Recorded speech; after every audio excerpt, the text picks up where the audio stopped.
आज हम करेंगे क्वेश्चन नंबर 1 का पार्ट नंबर 3। इसमें क्या बता रहे हैं कि यूज़ मैट्रिसेस कि मैट्रिक्स का इस्तेमाल करते हुए इफ़ पॉसिबल, अगर पॉसिबल है, ठीक है, to solve the following system of linear equations by, ठीक है, कह रहे हैं कि जो ये लीनियर इक्वेशंस दी हुई हैं उनको हम क्या करते हैं कि मैट्रिसेस की फॉर्म में लेकर आते हैं और अगर पॉसिबल है, ठीक है, अगर मुमकिन है क्वेश्चन आगे सॉल्व हो सकता है। जिस तरह हम डिटर्मिनेंट लेते हैं तो उसको हम क्या करें, सॉल्व करें। सॉल्व हम लोगों ने कौन से 2 तरीक़ों से हम कर रहे हैं। फर्स्ट 2 पार्ट हमने दोनों तरीक़ों से जो है वो सॉल्व किया। तो फर्स्ट मेथड क्या है, the matrix inversion method. Second है द क्रैमर्स रूल। तो स्टार्ट करते हैं पहले द मैट्रिक्स इन्वर्जन मेथड के थ्रू क्वेश्चन को स्टार्ट करते हैं, ठीक है। सबसे पहले ऐसे करते हैं कि हम अपनी इक्वेशंस को एज इट इज़ नीचे उतार लेते हैं, ठीक है।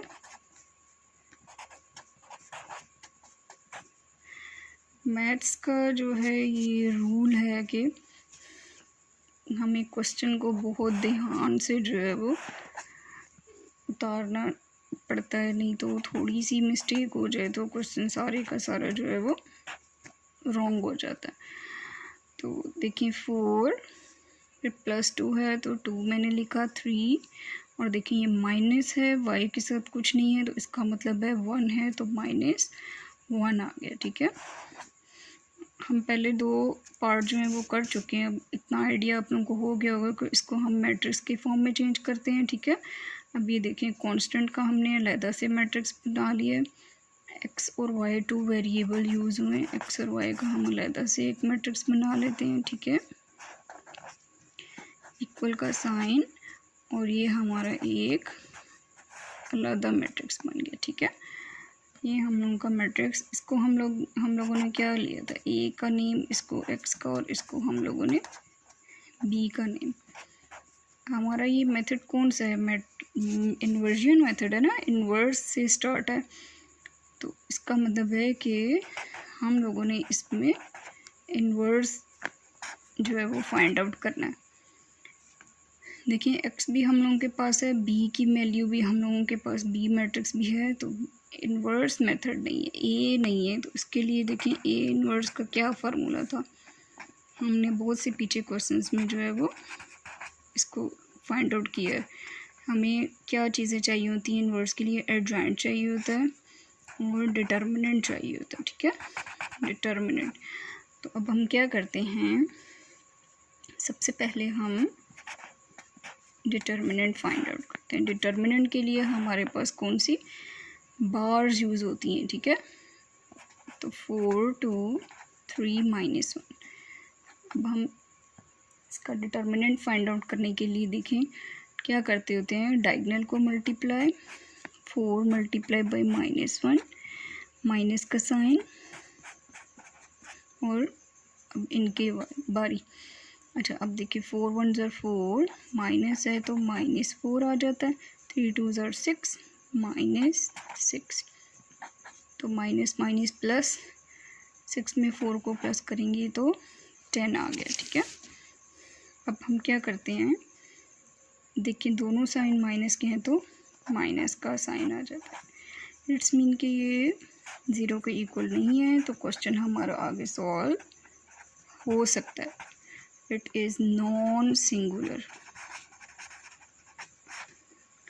आपको पता है कि अगर ये 0 के इक्वल आ जाए डिटर्मिनेंट तो हम आगे क्वेश्चन को सॉल्व नहीं कर सकते। अब हमें क्या चाहिए, देखिए डिटर्मिनेंट तो हम लोगों ने फाइंड कर लिया, अब हमें एडजॉइंट चाहिए। Adjoint of A find out करने के लिए हम क्या करते हैं, देखें ये हमारा मैट्रिक्स है, जो डायगोनल में वैल्यूज़ होती हैं उनकी हम क्या कर लेते हैं, जगह चेंज कर देते हैं, उनको इंटरचेंज कर देते हैं, ठीक है। और जो बाकी दूसरी वैल्यूज़ होती हैं उनके हम साइन चेंज कर देते हैं। ये हमारा आ गया एडजॉइंट ऑफ ए आ गया, ठीक है। अब हम क्या करेंगे, इन वैल्यूज़ को हम इक्वेशन ए में पुट करते हैं। नाउ पुट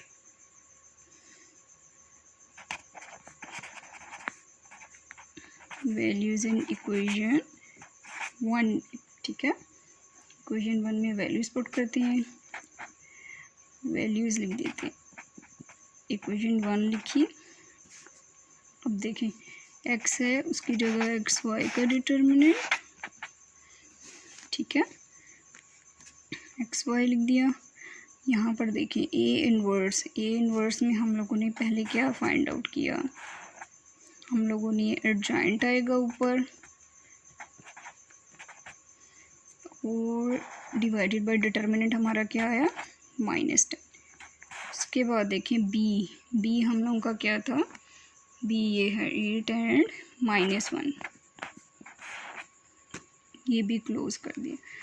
अब हम लोगों ने क्या करना है, इसको मल्टीप्लाई करेंगे, ठीक है।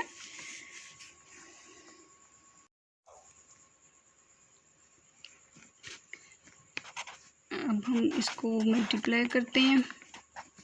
देखिए -1/10 को हम, क्योंकि ये डिवाइड हो रहा है, इसको हम इस तरह से लिख सकते हैं, ठीक है। अब हम क्या करते हैं, बाकी वैल्यूज़ को एज इट इज़ हम उतार लेते हैं इस तरह, ठीक है।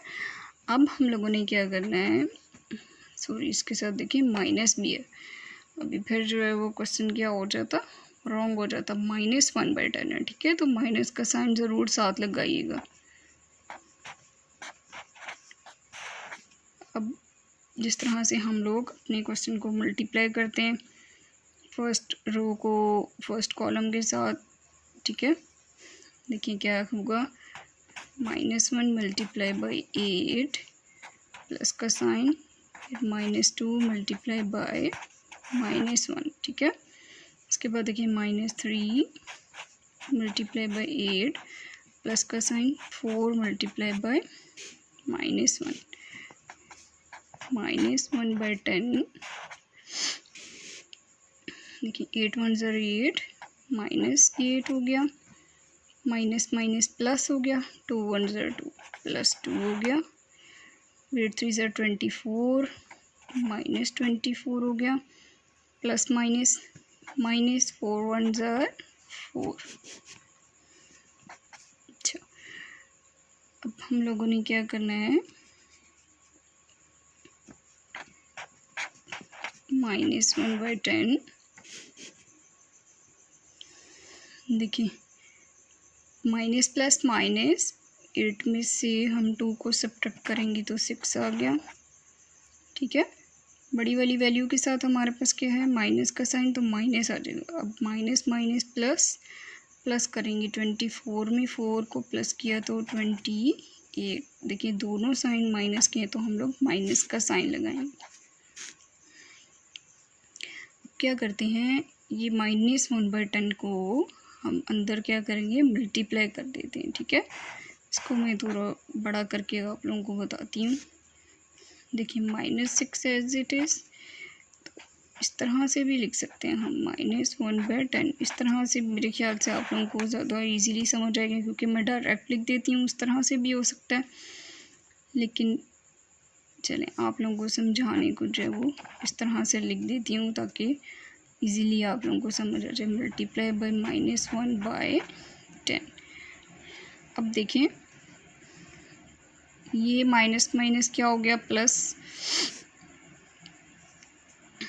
अच्छा पहले कटिंग करके देख लेते हैं ना, देखिए 6 है और 10 है, ये कौन से टेबल से कट हो सकते हैं, 2 से, 2 3 ज़र 6, 2 5 ज़र 10, ठीक है।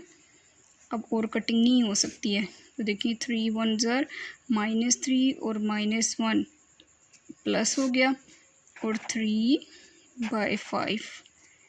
उसके बाद देखें ये भी 2 से कटिंग हो सकती है, 2 5 ज़र 10, 2 1 ज़र 2, 2 4 ज़र 8, और माइनस माइनस प्लस, तो इसमें क्या आ गया, 14/5। ये हम लोगों के पास क्या आ गई, x एंड y की ये वैल्यूज़ आ गई हैं, ठीक है। x हमारा 3/5 एंड y हमारा 14/5, ये हम लोगों का आंसर आ गया। ये हम लोगों का कौन सा मेथड था? The method of inversion.